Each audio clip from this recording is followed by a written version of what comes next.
Ce soir, à 19h GMT, le stade Charles Konan-Banny de Yamoussoukro s'enflamme pour la finale du tournoi qualificatif de la CAN U17 2026 UFOAB 2025, Côte d'Ivoire contre Ghana, avec entrée gratuite pour une foule en délire. Les éléphantos, portés par une attaque de feu, parviendront-ils à fissurer l'armure ghanéenne et à transformer cette revanche en triomphe légendaire?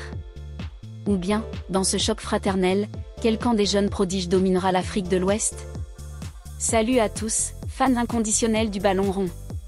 Bienvenue sur Monde du Foot, votre repère pour les secrets et les frissons du foot africain.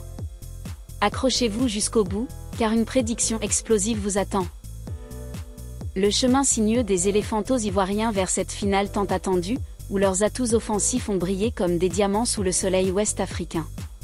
Dirigé par le sélectionneur Bassiriki Diabaté, un tacticien aguerri connu pour son œil aiguisé et sa philosophie offensive inspirée des grands d'Afrique, les jeunes Ivoiriens ont entamé le tournoi avec une assurance mêlée d'appréhension. Dans la phase de groupe, ils ont d'abord trébuché face au Niger, une défaite 0-1 qui a sonné comme un avertissement divin. Les critiques ont fusé, manque de mordant, défense poreuse, titraient les journaux sportifs ivoiriens.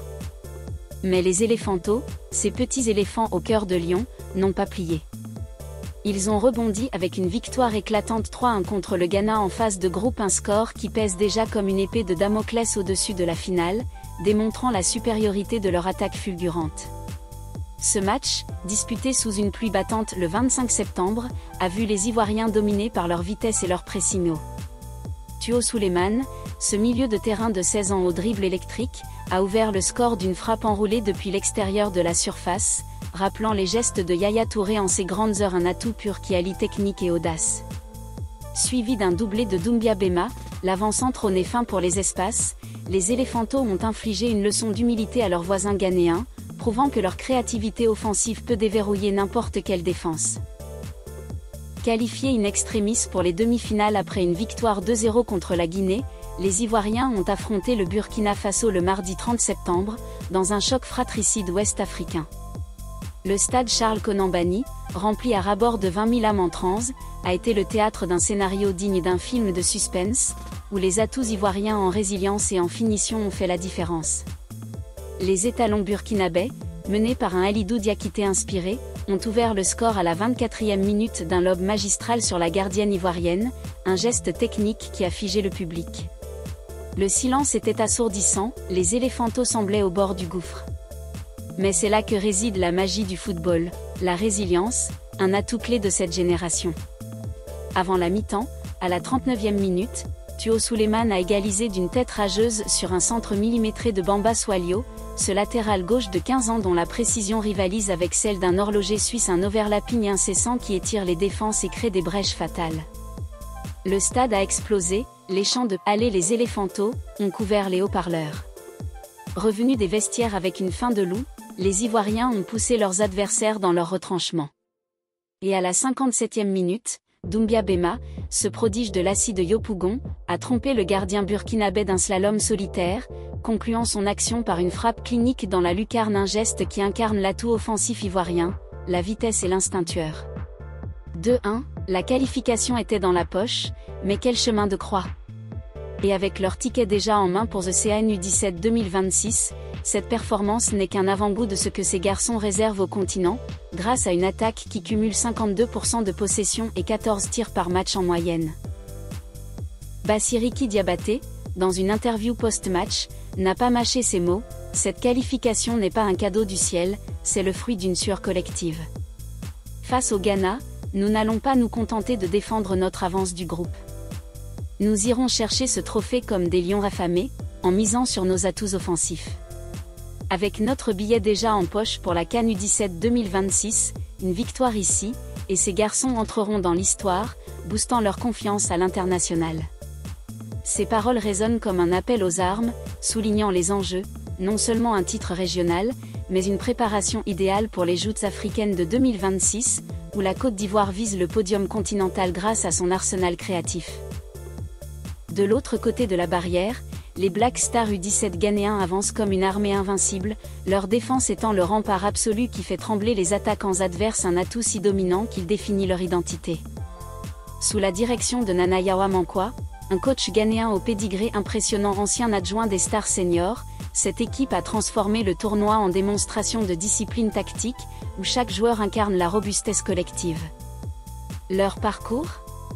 Un sans faute presque parfait, ponctué par une solidité défensive inégalée.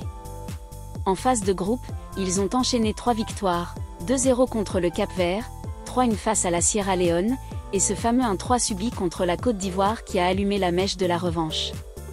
Mais les Ghanéens n'ont pas sombré dans la colère, ils ont canalisé leur frustration en une machine à broyer, renforçant leur atout principal, une défense qui n'a rien concédé depuis.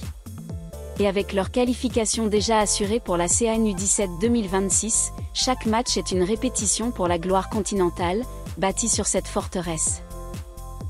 La demi-finale contre le Nigeria, ces Super Eagles juniors redoutés pour leur flair offensif, a été un chef-d'œuvre défensif, illustrant parfaitement les atouts ghanéens en organisation et en contre-pressing. Le vendredi 28 septembre, au même stade de Yamoussoukro, ironie du sort, sur terrain ivoirien, le Ghana a éteint les Nigérians 2-0. Les buts ? Un pénalty converti par le capitaine Ebenezer Arma à la 32e minute, après une faute bête dans la surface, un leadership froid qui incarne son atout en moment décisif, et une reprise de volée somptueuse de Kwame Opoku à la 68e, sur un corner bien dosé, démontrant la précision chirurgicale de leur transition offensive.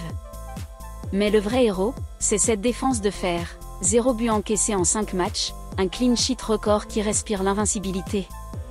Les latéraux, Abdul Rahman et Félix Mensah, forment un duo infernal, avec une moyenne de 8 tacles par match chacun, un atout en récupération qui neutralise les ailes adverses. Au milieu, le pivot défensif Isaac Boateng dicte le tempo, récupérant 15 ballons par rencontre en moyenne, un bouclier ambulant qui étouffe les milieux créatifs. Et devant, l'attaque est chirurgicale, Opoku, avec ses 4 buts, est un finisseur né, tandis qu'Arma, leader charismatique, motive ses coéquipiers avec des discours enflammés, ajoutant une couche mentale à leur solidité. Alors que le soleil se couche sur Yamoussoukro ce 3 octobre, une nation retiendra son souffle.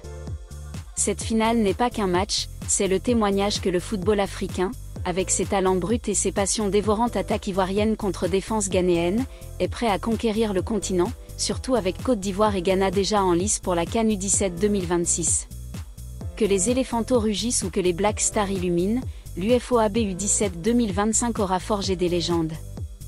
Merci d'avoir visionné jusqu'au bout sur Monde du Foot. Likez, commentez votre prédiction, et abonnez-vous pour plus d'histoires footballistiques.